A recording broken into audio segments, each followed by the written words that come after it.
यह कहानी है स्वामी अविमुक्तेश्वरानंद सरस्वती की, जो आज ज्योतिर्मठ के शंकराचार्य हैं।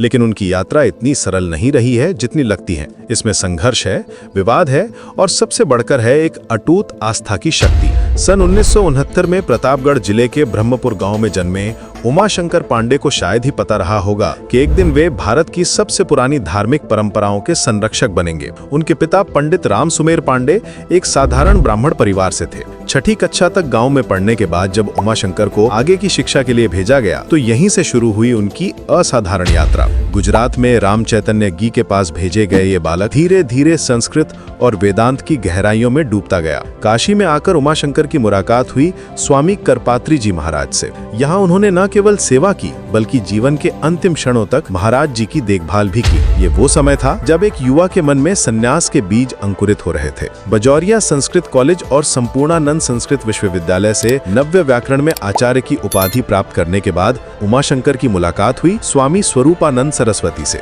ये मुलाकात उनके जीवन की दिशा बदल देने वाली साबित हुई। सन 2000 में जब उमाशंकर पांडे ने स्वामी स्वरूपानंद सरस्वती से दीक्षा ली तो वे बन गए स्वामी अविमुक्तेश्वरानंद सरस्वती। ये नाम सिर्फ एक पहचान नहीं था बल्कि एक जिम्मेदारी थी। अद्वैत वेदांत के सिद्धांतों में गहरी आस्था रखने वाले इस सन्यासी ने अपने गुरु के साथ 22 साल तक रहकर न केवल शास्त्रों का अध्ययन किया बल्कि ज्योतिर्मठ के प्रशासन में भी सहयोग दिया। लेकिन असली परीक्षा तब आई जब सितंबर 2022 में उनके गुरु स्वामी स्वरूपानंद सरस्वती का निधन हो गया। गुरु की मृत्यु के बाद स्वामी अविमुक्तेश्वरानंद को ज्योतिर्मठ का शंकराचार्य नियुक्त किया गया। लेकिन यहीं से शुरू हुआ एक नया अध्याय जो विवादों से भरा था। श्रृंगेरी शारदा पीठम ने उनकी नियुक्ति पर आपत्ति जताई। मामला सुप्रीम कोर्ट तक पहुंचा और उनके राज्याभिषेक समारोह को रोक दिया गया। ये एक ऐसा समय था जब परंपरा और कानून के बीच संघर्ष चल रहा था। दशनामी अखाड़ों का कहना था कि उत्तराधिकार की प्रक्रिया में उनसे सलाह नहीं ली गई थी। लेकिन स्वामी अविमुक्तेश्वरानंद ने हार नहीं मानी। उन्होंने अपनी शिक्षाओं और सामाजिक कार्यों के माध्यम से अपनी पहचान बनाई। उनके उपदेशों का केंद्र है अद्वैत वेदांत, जो कहता है कि आत्मा और परमात्मा में कोई भेद नहीं है। वे कहते हैं कि सच्चा ज्ञान तब मिलता है जब हम इस द्वैत को समाप्त कर देते हैं। उनकी शिक्षाओं में पारंपरिक हिंदू मूल्यों का संरक्षण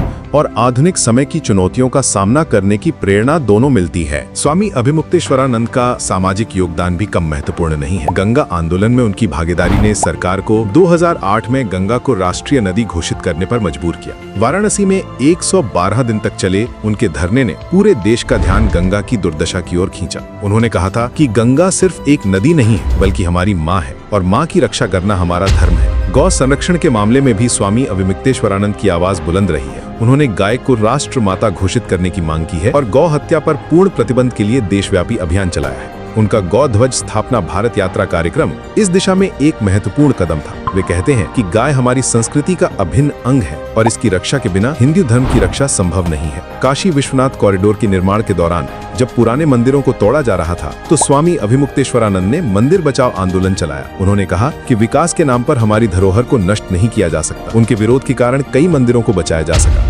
राम मंदिर मामले में भी स्वामी अविमुक्तेश्वरानंद की भूमिका उल्लेखनीय रही है। उन्होंने इस मामले में मुख्य गवाह के रूप में काम किया और भगवान राम के जन्मस्थान से संबंधित महत्वपूर्ण साक्ष्य प्रस्तुत किए। हालांकि बाद में राम मंदिर के उद्घाटन को लेकर उनकी कुछ टिप्पणियों ने विवाद भी खड़ा किया। स्वामी अविमुक्तेश्वरानंद के व्यक्तित्व की एक खासियत ये है कि वे अपनी बात कहने से नहीं हिचकते। वे कहते हैं कि वेदांत का ज्ञान केवल पुस्तकों में नहीं बल्कि जीवन में उतारना होगा। हाल ही में महाकुंभ के दौरान उनकी गतिविधियां और बयान चर्चा में रहे हैं। वे कहते हैं कि साधु संतों की सुरक्षा और सम्मान सुनिश्चित करना जरूरी है। उन्होंने 324 कुंड की प्रतिष्ठा महायज्ञ का आयोजन किया है जिसका उद्देश्य देवताओं को जगाना और लोगों की बुद्धि को सही दिशा देना है। स्वामी अविमुक्तेश्वरानंद की कहानी हमें सिखाती है कि सच्चा नेतृत्व केवल पद से नहीं आता बल्कि सेवा और समर्पण से आता है। विवादों के बावजूद वे अपने सिद्धांतों पर अडिग रहे। उनका जीवन दिखाता है कि कैसे एक साधारण गांव का लड़का अपनी मेहनत, लगन और आस्था के बल पर धार्मिक जगत में एक महत्वपूर्ण स्थान बना सकता है। आज भी वे निरंतर काम कर रहे हैं अपनी शिक्षाओं के माध्यम से समाज को दिशा देने के लिए और यही है उनकी सबसे बड़ी उपलब्धि।